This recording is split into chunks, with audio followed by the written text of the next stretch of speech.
Olá, boa noite. Boa noite.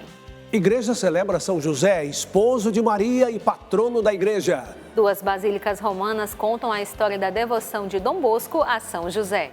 Papa nomeia bispos para a Arquidiocese de Brasília e Diocese no Tocantins. Peregrinação militar e missa abrem ano jubilar do Santuário Tabor da Esperança em Brasília. Senadores analisam propostas sobre posse e porte de drogas. Preço do arroz deve ter queda nas próximas semanas. São José no coração dos fiéis de Minas Gerais. No Nordeste, agricultores aproveitam a data para plantar milho. E na série Biodiversidade, os tanques que abrigam centenas de animais no litoral paulista. Esta é a TV da Inspiração Católica Canção Nova. O Canção Nova Notícias está começando.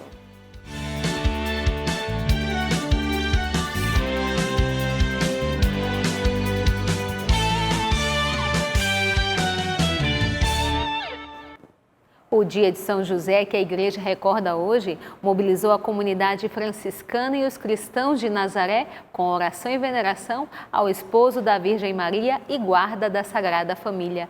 Acompanhe na reportagem de Cristiane Monteiro. A oração do terço na igreja dedicada a São José abriu as festividades em honra ao esposo da Virgem Maria. A prática semanal vivida pela comunidade franciscana em Nazaré difunde as graças da vida do homem escolhido por Deus para cuidar da Sagrada Família.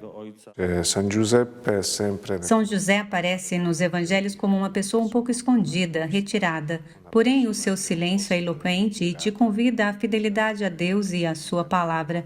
E te convida a colocar-se totalmente a serviço do reino. Nesta gruta, a Santa Casa de Nazaré, Jesus cresceu em idade, sabedoria e graça, guardado pelos cuidados de São José, o justo, e da Santíssima Virgem Maria, sua mãe. O complexo da Basílica da Anunciação permaneceu aberto para a visitação dos fiéis. E ao meio-dia, aqui neste santo lugar, a comunidade franciscana rezou o Ângelus de São José. Angelus Domini apparuit in somnis Iose. Na Basílica da Anunciação, a missa celebrada por Frei Francesco Paton, custódio da Terra Santa, foi vivida pela comunidade franciscana da região da Galileia e a participação de muitos fiéis. Sabemos que nas guerras, 70% das vítimas são crianças e mulheres. São José nos ensina a cuidar das mulheres e, de modo particular, cuidar das esposas e mães, assim como dos filhos. Após a missa, a procissão foi à igreja de São José.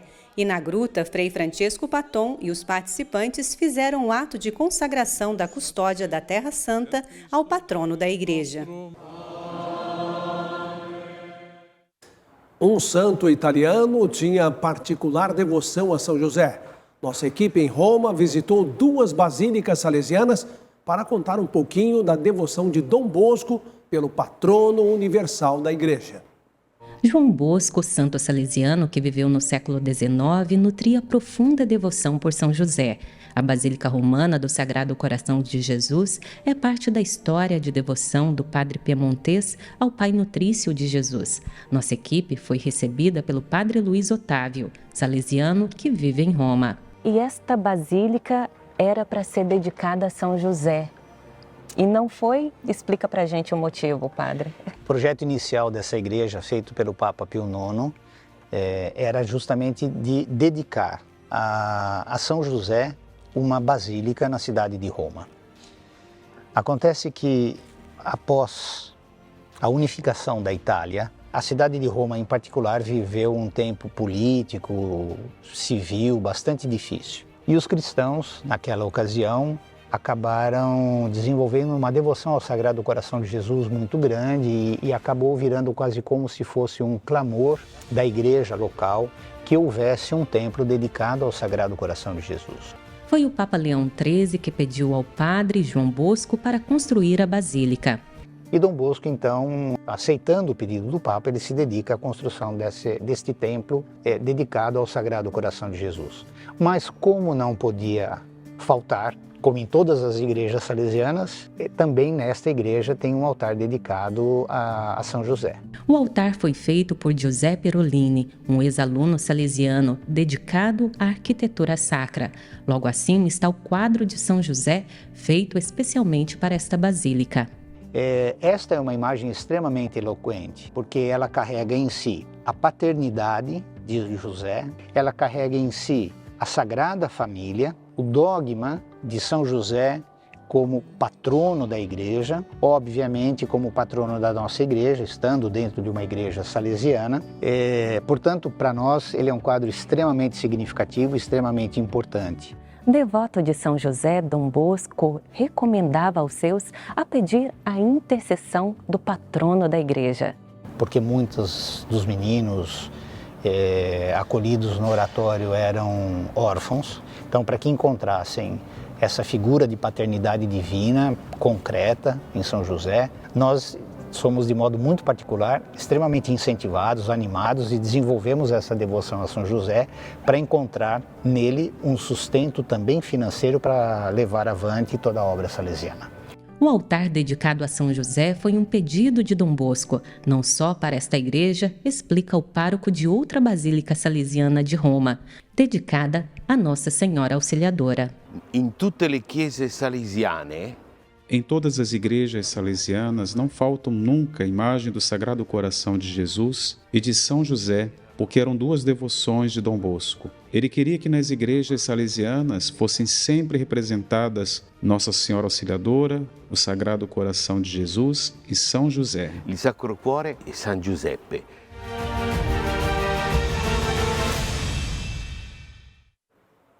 Falamos da devoção a São José e agora vamos para o Santuário Mãe Rainha, localizado em Brasília, que se prepara para comemorar o Jubileu de Prata de Missão na capital federal. Vamos chamar Francisco Coelho, que traz os detalhes. Boa noite, Francisco. Boa noite a vocês e a todos que nos acompanham. Peregrinação militar e Santa Missa marcam a abertura do ano jubilar dos 25 anos do Santuário Tabor da Esperança em Brasília. O local é dedicado à Mãe Rainha e vencedora 3 vezes admirável de Shansta e aos cuidados do Ordinariado Militar do Brasil. A fundação foi em 19 de março de 2000, mas a devoção começou bem antes, em 1988, com as Irmãs de Maria. Tudo isso é bênção, tudo isso é graça, tudo isso é motivo de nossa alegria. O Deus de misericórdia manifesta um momento especial desta misericórdia no nosso Santuário da Mãe Rainha, aqui em Brasília. A peregrinação militar e a Santa Missa, celebrada por Dom Marconi, marcam o início do ano jubilar, dos 25 anos do Santuário Tabor da Esperança. A Santa Missa foi marcada pela presença de militares das mais diversas forças do Distrito Federal e do Brasil. Dom Marconi Vinícius, arcebispo militar do Brasil, presidiu a celebração. Estar aqui no Santuário Tabor da Esperança é, antes de mais nada, agradecer a Deus. Um lugar desse tão alto, que já nos leva a Deus pela sua posição e ao mesmo tempo que nos leva a abençoar Brasília inteira e a partir de Brasília o Brasil inteiro, com nossas forças, com nossos militares, com os nossos civis, com os nossos governantes, pedindo à Mãe de Deus que ela nos envolva com seu manto de proteção, de paz. O Santuário Tabor da Esperança fica localizado em um dos lugares mais altos da capital federal, onde é possível ter uma ampla visão do Plano Piloto de Brasília, local também de peregrinação e retiros. As Irmãs de Maria realizam a campanha da Mãe Peregrina e oferecem formação para pessoas de todas as idades. E neste dia de São José, o Papa Francisco nomeou 2 novos bispos para a Igreja no Brasil. Padre Carlos Henrique será o novo bispo da Diocese de Tocantinópolis, no Tocantins. Já o Padre Vicente Tavares será bispo auxiliar na capital federal. Ambos pertencem à Arquidiocese de Brasília. O anúncio foi feito pelo arcebispo de Brasília, Cardeal Paulo César Costa. 2 nomeações que mostram a maturidade da nossa igreja. Digo sempre, a Arquidiocese de Brasília é uma igreja jovem, mas uma igreja que foi, no decorrer do tempo, amadurecendo. E hoje dá bispos para a igreja, já deu muitos bispos para a igreja, né? E agora está dando mais 2. Monsenhor Carlos Henrique, que vai ser o bispo de Tocantinópolis, e Monsenhor Vicente Tavares, que será o nosso auxiliar. Isso é uma grande alegria para a nossa igreja, para o nosso clero, para o nosso seminário, extraordinário, né? O que mostra a maturidade da vida dessa igreja, né? Que mostra que os meus predecessores, Dom Nilton, Dom Falcão, Dom João Braz Avis, Dom Sérgio da Rocha, todo mundo investiu na formação, todo mundo ajudou com que essa igreja fosse rapidamente se amadurecendo. Né? Brasília, graças a Deus, tem um clero grande, tem um povo muito bom, é uma arquidiocese muito bonita, muito viva, e a vivacidade dessa nossa arquidiocese se manifesta neste dar também. Entregar 2 irmãos para a igreja como servidores, um em Tocantinópolis, outro para continuar a nos ajudar aqui na nossa amada arquidiocese de Brasília. Nós vamos apresentar agora uma reportagem para falar de um dos alimentos mais utilizados na cesta básica, que tem previsão de queda de preço nos próximos dias. O brasileiro espera por isso, para ter à mesa o sabor da iguaria que compõe a dieta nacional. Veja na reportagem de Alan Toledo e Messias Junqueira. Ele está em quase todas as refeições. Anualmente, o brasileiro consome cerca de 10 milhões de toneladas de arroz. Mas o preço tem ficado salgado ultimamente. Ele teve uma alta porque alguns países produtores, até por causa de eventos climáticos, pararam de exportar. E aí o Brasil começou a exportar mais arroz. E aí, internamente, tinha menos oferta, e aí a procura era grande e o preço do arroz subiu. Mas agora, o Rio Grande do Sul já está para soltar a sua grande safra, e isso já vem fazendo com que o arroz ele caia de preço. De novembro de 2023 a janeiro deste ano, a alimentação foi um dos itens que mais pesou no cálculo da inflação. Nos próximos dias, a expectativa é que o valor do arroz caia 20%, um alívio para a população. Diminuir isso melhora a compra, né? Claro, você ter um preço melhor, você consegue levar mais coisa. Além de ser econômico, vai durar mais, porque a gente vai poder comprar mais arroz ou algum outro produto. A família gosta. E para a gente é muito mais vantajoso baixar o preço. Em comparação com o ano passado, a previsão para quem produz é positiva. Então é preciso se preparar. Quanto mais baixo o preço do arroz nas gôndolas, no supermercado, maior tem que ser a produtividade do produtor. Porque se não tiver produtividade para compensar as perdas, ele não sobrevive no mercado. Até quem se alimenta fora de casa acaba comemorando no fim do mês. Não só eu, mas como a maioria dos brasileiros, é uma cultura comer arroz, né? E na Baixa, ainda mais para quem tem um número grande dentro da família, é tudo de bom. Graças a você, sócio e benfeitor, que tudo isso acontece. A obra Canção Nova é mantida por suas doações, de gente que acredita na vida e semeia esperança. Vejam só, nós estamos com 63% de nossa meta do projeto Dai-me Almas na campanha de março. Vá lá, acesse clube.cançãonova.com, conheça mais e faça aí a sua doação ou doe pelo Pix, com a chave pix.doação@cançãonova.com. No litoral sul de São Paulo, grandes tanques abrigam cerca de 1.000 animais distribuídos em mais de 100 espécies. Turistas estrangeiros são atraídos pela beleza natural da região. É o que você vê na segunda reportagem da série Biodiversidade. Uma das coisas que mais chamam a atenção de quem visita o Aquário de Santos é a cenografia. Representação fidedigna dos habitats naturais de todas as espécies presentes no espaço. Aqui nesse tanque, por exemplo, a gente tem a representação do que seria um trecho de floresta inundada, um igarapé, onde você tem várias árvores que ficam numa região que de tempos em tempos é inundada pelo rio, né? A gente tem aquela árvore lá no fundo, que é uma árvore de raízes tabulares, chamada samaúma, que é bem característica da região. Aqui no tanque a gente vai ter pintado, a gente vai ter pirarucu, pacu, que são animais emblemáticos dessa região. A paisagem rochosa do fundo do mar é reproduzida no tanque oceânico. 17 metros de diâmetro, 5 de altura e 385 mil litros de água. As raias, por exemplo, fazem parte deste habitat e chamam a atenção, além de outras espécies marítimas. Quem também gostou da experiência no aquário foi este casal de Buenos Aires, na Argentina. E dos animais, o que vocês mais gostaram daqui? Los de colores, los peces de colores, que es de agua caliente, que bueno, que es hermoso. Los pingüinos, nos gustó mucho. No final da visita, fomos agraciados ao conhecer um filhote de pinguim de Magalhães. Ele nasceu exatamente na virada do ano com 84 gramas.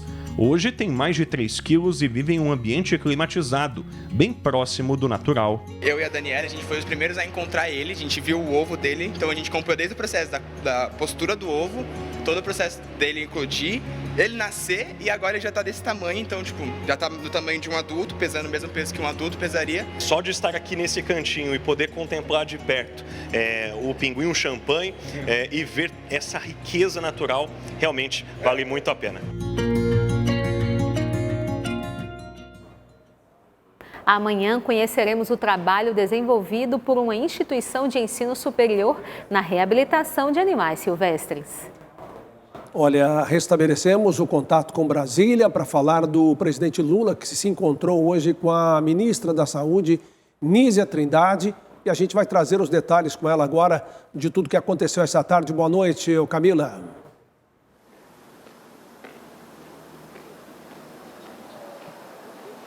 Boa noite, Reinaldo. Boa noite a todos. A reunião aconteceu a portas fechadas. O que se sabe até o momento é que Nízia Trindade chegou aqui no Palácio do Planalto acompanhada por integrantes de sua equipe. Na pauta estavam cobranças feitas por Lula ontem, durante a primeira reunião dele com todos os ministros. Lula cobrou Nízia por causa da epidemia de dengue. Já são mais de 1.800.000 casos prováveis e 561 mortes até o momento confirmadas. O presidente também perguntou sobre o número de mortes dos Yanomamis, que cresceu 6% esse ano e superou os índices do governo anterior. Também comentou sobre a nota técnica que recomendava o aborto legal em qualquer período da gestação, além de outras questões como a crise nos hospitais federais do estado do Rio de Janeiro e relacionamento complicado com o Congresso Nacional. Os parlamentares, senadores, deputados pressionam Nízia sobre o pagamento de emendas pela pasta. A ministra teria reconhecido os problemas e apontou dificuldades de uma conversa com o Centrão. Lula disse, então, que a ministra tem o apoio dele para demitir, mas precisa melhorar a relação com o Congresso. Hoje, o Ministério da Saúde exonerou Élvico Magalhães do comando da Secretaria de Atenção Especializada, cargo que ele ocupava desde janeiro de 2023. Na segunda-feira, Alexandre Telles, então diretor do Departamento de Gestão Hospitalar, foi demitido do cargo.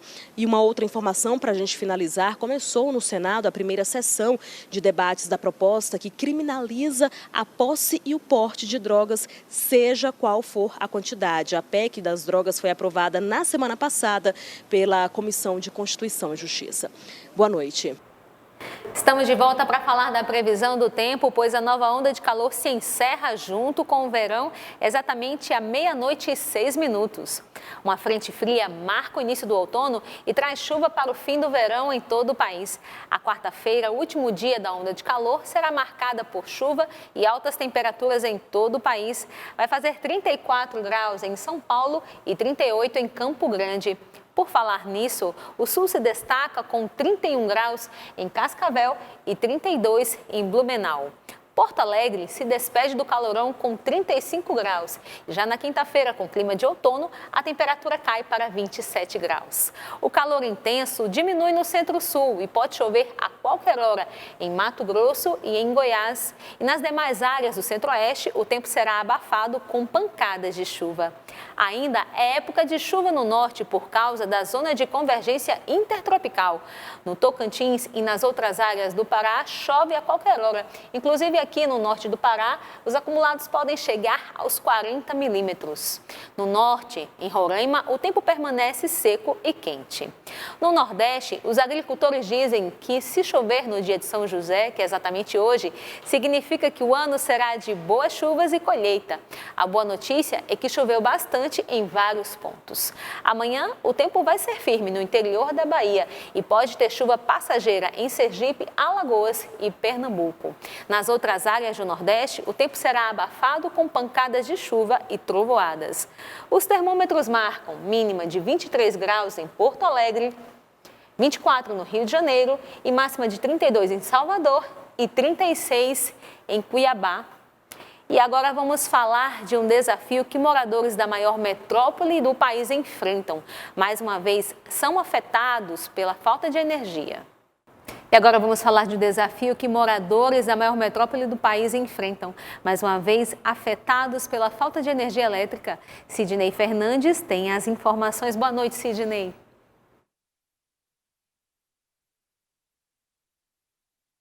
Boa noite a você e boa noite a todos que nos assistem. Nesta semana de calor intenso, 35 mil moradores aqui de São Paulo ficaram sem energia elétrica bem no coração da cidade. O apagão atingiu o comércio e hospitais da região. O restaurante na região central da cidade só abriu as portas hoje porque tinha o auxílio de um gerador de energia. No prédio ao lado, moradores de 32 apartamentos estão sem luz desde as 10 horas da manhã de ontem. Na mesma rua, outro edifício de 7 andares com salas comerciais era abastecido por gerador. O quarteirão inteiro da Vila Buarque tinha problemas com a ausência de energia. E não foi só neste local. Moradores dos bairros Higienópolis, Consolação, Bela Vista, Cerqueira César e Santa Cecília relataram falta de eletricidade desde ontem. Estabelecimentos comerciais, o Instituto do Câncer e a Santa Casa de Misericórdia também foram afetados. Hoje, a Santa Casa operava com um gerador fornecido pela concessionária Enel, responsável pelo fornecimento de energia na cidade. O Instituto também recebeu um equipamento. Em nota, o hospital informou que os atendimentos ambulatoriais tiveram que ser remarcados. De acordo com a Enel, a interrupção do fornecimento de energia se deu por causa de um problema na rede subterrânea e que as equipes foram mobilizadas para identificar a causa e realizar reparos. A empresa disse ainda que disponibilizou geradores a clientes prioritários da região. Segundo a companhia, 95% dos moradores afetados tiveram a energia restabelecida até a 1 da tarde de hoje. Nesta terça, o Ministério de Minas e Energia enviou um ofício à Agência Nacional de Energia Elétrica, responsável pela fiscalização da concessionária, determinando célere e rígida apuração dos fatos, bem como a punição rigorosa da concessionária. O Procon Paulista também notificou a empresa que tem até 7 dias para responder aos questionamentos. Antes de encerrar nossa participação de hoje, o Canção Nova Notícias leva você a um mergulho pela história da metrópole paulistana. A mostra São Paulo Imaginários está em cartaz no pátio do colégio, berço do nascimento da cidade. As paredes grossas e íngremes são uma mistura de terra, areia e argila. Pelo aspecto antigo, é possível identificar que este é um local rico em história. A gente tem a parede mais antiga da cidade de São Paulo, que é a parede de taipa de pilão, oriunda da segunda construção do Colégio dos Jesuítas, do Colégio São Paulo de Piratininga, que data do início de 1556. Então, é a parede mais antiga da nossa cidade e a testemunha de muitas transformações que aconteceram do século XVI até os dias de hoje. Em 1693, o governador Antônio Paz afirmou que José de Anchieta foi o responsável por uma profecia a respeito de São Paulo. Anchieta teria tido uma visão de que São Paulo viria a ser a grande metrópole do Brasil.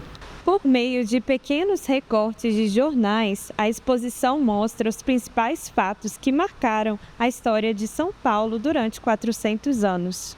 Suelen mora na capital desde os 2 meses de idade e quis vir à exposição para conhecer as origens da cidade.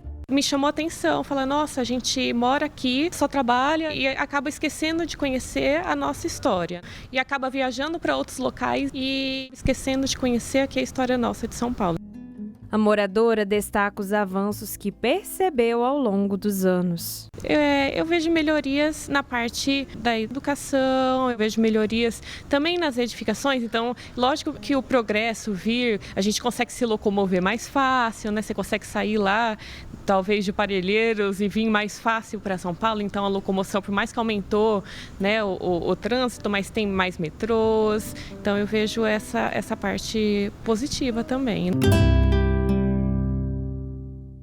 O Vaticano publicou hoje uma mensagem do Papa Francisco para o Dia Mundial de Oração pelas Vocações, celebrado em 21 de abril. O Santo Padre convida à reflexão sobre o chamado de Deus para cada pessoa. Com o tema Chamados a Semear a Esperança e a Construir a Paz, o Papa convoca bispos, sacerdotes, consagrados e fiéis a rezarem pelas vocações de todo o mundo. Francisco destacou que esta é a oportunidade de reconhecer e agradecer o compromisso daqueles que dedicam suas vidas aos outros, como mães e pais que cuidam de suas famílias com amor e gratuidade. O Santo Padre falou aos jovens que se sentem distantes ou olham a igreja com desconfiança e pediu que se deixem fascinar por Jesus. No texto, o pontífice citou o ano jubilar 2025 e recordou que todos são convidados a celebrarem a data e se tornarem peregrinos de esperança, a darem corpo e coração ao Evangelho, promovendo a unidade e a fraternidade nos relacionamentos e atividades. O Papa também fez um apelo para que todos os cristãos saiam da indiferença e cuidem dos outros com coragem e generosidade. Francisco ainda citou o padre Oreste Benzi, apóstolo da caridade. Uma de suas missões era ensinar que ninguém é tão pobre que não tenha algo para dar e ninguém é tão rico que não precise receber alguma coisa. Com este incentivo, o Santo Padre pediu que os fiéis se coloquem a caminho e, a exemplo de Maria com Santa Isabel, comuniquem boas novas de alegria, gerem vida nova e sejam artesãos da paz. O Dia Mundial de Oração pelas Vocações foi instituído pelo Papa Paulo VI em 1954, durante o Concílio Ecumênico Vaticano II. Neste ano, a data será celebrada no dia 21 de abril, no quinto domingo de Páscoa.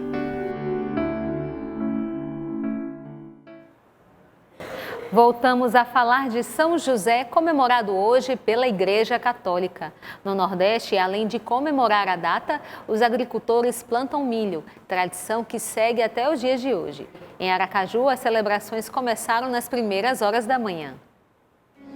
As comemorações começaram logo cedo. Muitos fiéis participaram da missa dos devotos no santuário dedicado ao patrono universal da Igreja, na região central de Aracaju. Dia de agradecer as graças alcançadas pela intercessão do santo, que se fez simples e trabalhador, homem escolhido por Deus para ser o esposo da Virgem Santíssima e guardião da família. Um exemplo de homem de fé, um homem justo, um homem santo. Para a minha vida, como homem, como missionário, como um casado, então eu tenho ele como modelo, de fato, para formar a família, né? Uma família santa, uma família de Deus. Pelas graças alcançadas, pela minha aposentadoria, que eu pedi muito a ele, pelo meu trabalho, que eu trabalhei 36 anos, sem faltar um dia, então só vim agradecer. Viva São José! A Sagrada Escritura diz que Jesus voltou para casa com a sua mãe e o seu pai e lhe era obediente e crescia em estatura e graça diante de Deus e diante dos homens. Que todos peçam a sua intercessão, principalmente os pais que estão desempregados ou passam por dificuldades materiais para a manutenção do seu lar. Confie e peça a intercessão de São José. Além de comemorar o dia de São José no Nordeste, a tradição de hoje é plantar o milho em preparação para os festejos juninos. Até a colheita são cerca de 90 dias. Este agricultor de São Cristóvão, em Sergipe, começou a plantação em janeiro, mas neste dia especial, ele e a família não deixam a data passar em branco. 46 anos que eu planto milho no dia de São José. Essa é a tradição nossa, é a tradição do estado de Sergipe, do Nordeste. O plantio é feito manualmente, mas conta também com a ajuda do trator e do recurso de sistema de irrigação. Aliás, a chuva por aqui é sempre bem-vinda. Daqui serão colhidos cerca de 200 sacos, cada um com 60 quilos de milho em grãos, além de espigas, para o consumo a partir do final do mês de maio e início de junho. Minas Gerais é uma região de expressões religiosas profundas, onde os fiéis manifestam agradecimentos pela intercessão de São José. Por lá, as demonstrações de fé regam os canteiros da espiritualidade cristã. Um dia de emoção para Tiago, Jennifer e José, de 10 meses. As roupas do pequeno são um sinal de gratidão da família pela intercessão de São José. Quando ele nasceu, ele quase faleceu no parto. Aí eu falei que se ele sobrevivesse, eu trazeria ele no dia de São José, vestido de São José. Muita graça recebida e muitas graças que estão por vir ainda na nossa vida e na vida de quem ele passar. O sentimento de gratidão também fez Dona Maria de Fátima participar da missa no santuário dedicado ao patrono da família, no coração da capital mineira. Vim agradecer uma graça que fui cansada. O meu irmão está internado, ontem eu pedi para o São José que tirasse ele de lá, entendeu? Eu acho que hoje ele ganha, se Deus quiser. No santuário, 8 missas foram celebradas ao longo do dia em honra ao padroeiro. A estimativa é que cerca de 15 mil devotos passaram pelo local nesta terça-feira. Demonstrações de fé não faltaram. Devoção que motivou Dona Teresa a enfrentar o calor e viajar mais de 1 hora aos 91 anos. A fé da gente é a coisa mais boa que tem. Né? Eu vou fazer isso assim, São José que me ajuda, né? E a gente consegue, né? Então, para mim, é a melhor coisa quando eu estou aqui, ó. Um homem marcado pelo silêncio que teve a missão de educar Jesus e proteger a família de Nazaré. Por todas estas virtudes, São José é um exemplo aos que recorrem à sua intercessão. Onde está o teu tesouro, aí está também o teu coração. E José levou isso a sério.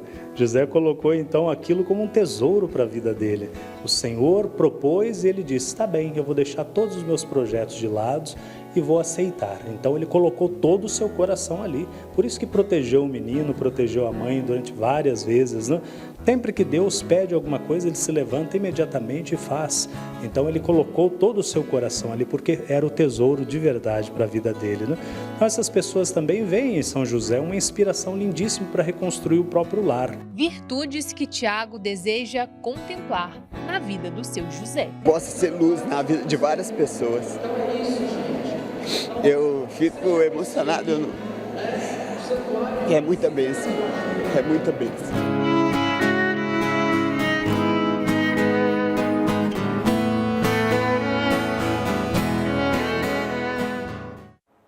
Assista em instantes, a partir de 8 horas, ao programa Pra Ser Feliz, com o padre Adriano Zandoná. Um pouco mais tarde, às 10h30, ao PHN ao vivo. Boa noite, paz para você. Uma ótima noite. Até amanhã.